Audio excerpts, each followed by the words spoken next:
naked? Why is no one naked? Oh well, we'll see how this set goes, right? Oh, well, I guess you guys like Star Trek, right? Yeah. It's cool when you discover what level of Star Trek fan you are. Everybody has kind of that moment. Mine was when the 2009 movie came out. Everybody remember that one? Chris Pine. Yeah, I remember going to the movies with all my best friends, and I'm watching the movie. I'm like, oh, this is great. Oh, this big wormhole opens, and this Romulan mining ship comes through. And I'm like, oh my God, this is awesome. And then we see Nero, the new Romulan bad guy, but not the same Romulans we've always seen. These guys have shaved heads. They have tattoos. We're used to the squared uniforms and the Spock-like haircuts. And I'll lean over to my best friend and go, oh, this is a different level Romulan we've seen. We've never seen a working class Romulan like this. And he goes, what's the fuck's a Romulan? And that's when you realize you're on a different level of Star Trek fan than all your best friends, right? But what's the big debate? Trek versus Wars, right? Star Trek or Star Wars? It's kind of weird. I think Trek kind of gets, even in nerd culture, Trek kind of gets pushed to the nerd side, doesn't it? Like the Wars guys are kind of like the jocks of the kind of nerd world, right? You ever go to conventions, you're wearing your Star Trek outfit, and some guy dressed like Obi-Wan's like, what's up, pinch my neck. Do something. Sick of that. But within our culture, what's the big debate? Picard or Kirk, right? I think they're even, well, Jane, well, I think the big one's Picard or Kirk. Cisco. Oh, we got a lot going on here. Well, I think we can all agree they're tied on voice, right? Because Kirk had his voice, and Picard had his voice too. So they both had a badass voice, right? But they broke, Picard and his crew broke new ground with special effects, the makeup, some of the acting on Next Generation. Kirk and his crew broke new ground. First interracial kiss, first interspecies kiss, first, he actually tried to kiss himself. Kirk wanted to, they had to edit that out. He actually kissed a cat. He had an inner Kirk really wanted, it was in his writer, William Shatner's writer. He gets to kiss everything on set. So. He was pretty happy with that. Who likes the original crew? Original crew. To me, coolest guy, original crew, Spock, of course. But it's weird, the second coolest guy on the original crew is just a doctor who's kind of an asshole. And his gimmick is he says damn it a lot. And the rest of the crew, their superpower is racial stereotypes.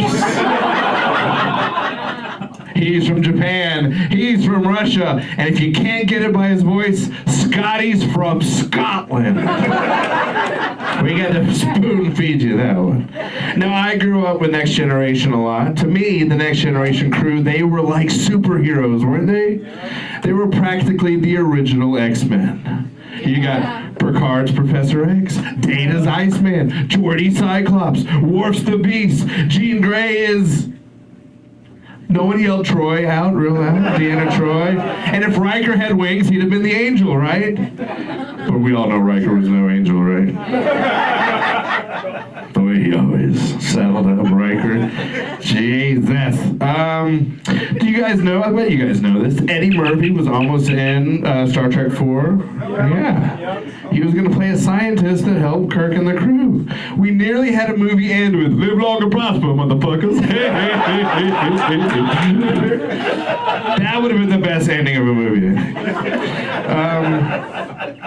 Now, Data is one of my favorite characters. Anybody painted silver tonight? No one went makeup tonight? We went uniforms? That's good enough. That's good enough.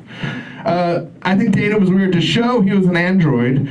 So let's just make him not be able to use contractions. I cannot say that. I will not say that. I think the iPhone can do that now, right? Even in the 90s, you could replace your directions with other people's voice. Remember that? You could get Sam Jackson or Gilbert Gottfried or Mr. T to tell you how to get around. I bet Data could do that too, don't you? Picard would utilize that, I think. He'd be like, Data, we've got trouble down in the sick bay. I'm tired of these motherfucking snakes on this motherfucking shuttlecraft. maybe Picard wants to tell Geordi in engineering something, he might use Gilbert Gottfried's voice. We've reached maximum warp, Captain! Or there's an away team having trouble with some Ferengi, right? He might send Data down there, full Mr. T. I pity the fool that misses my gold press platinum. I'm glad y'all like gold press platinum. Now, what's one of the coolest things in Next Generation? We gotta say the Borg, right? Yeah! They were fucking cool, like cyborg pirates.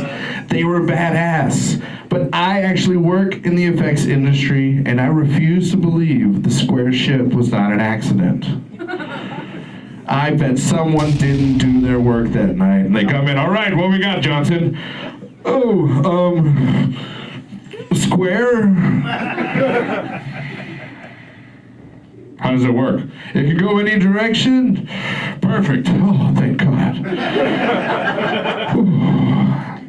Now, another guy I like, Worf. Who likes Worf? Was Worf not allowed to cut his hair between seasons? Every season, it just gets longer and longer and longer. By the end of the season, it's down to his ankles, isn't it?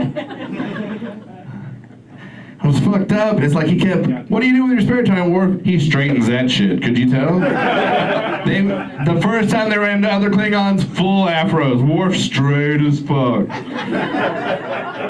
And the other thing that was weird is when they ran into other Klingons the first time in Next Generation, Worf acted like he knew all their shit. Ah! It's just a hollow shell now. Remember that episode you got? Okay. And then we find out, oh, Worf was completely raised by humans. He's just a poser, wasn't he? Fucking Worf. If he went to Kronos and tried that shit, he'd have got his ass kicked, right? The Klingon homeworld. Guys, come on. Come on.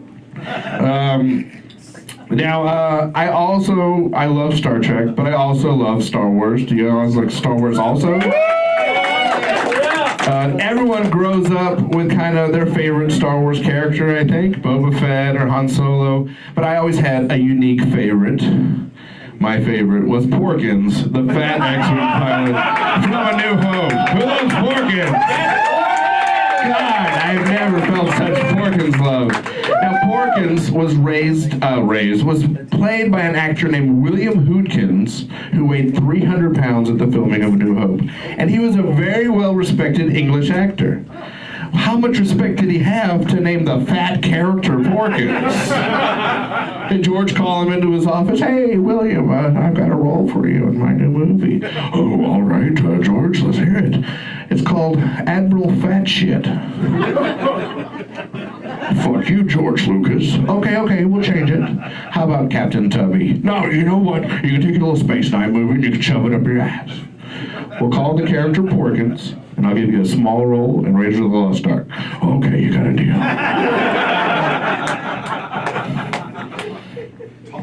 It's fucked up. He was an X-Wing pilot. Did anyone's ship shake but Porkins? Did you notice that? Luke and his buddies had no problems, but only Porkins' ship couldn't carry a 300-pound fucking pilot. It's like, Red 3 standing by. Here comes Luke. Red 5 standing by. And here comes Porkins.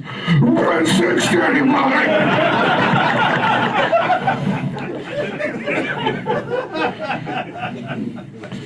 Are you telling me X-Wing pilots are like space jockeys? Only little guys. That's kind of bullshit. And wouldn't you know it, Porkins dies first, doesn't he, guys? If that's not intergalactic fatsism, I don't know what is. I'm going to leave you guys with something. In November, I had neck surgery. I have a scar. I had a disc replaced. And this is my first set since my neck surgery. And I want to just thank you guys for having me back. It's given me a whole fresh new outlook on my life. And Monday, I even start a new job. And I'm not scared. What's the worst thing that could happen, right? My name's Stephen Adkins. I want you guys to have a great night.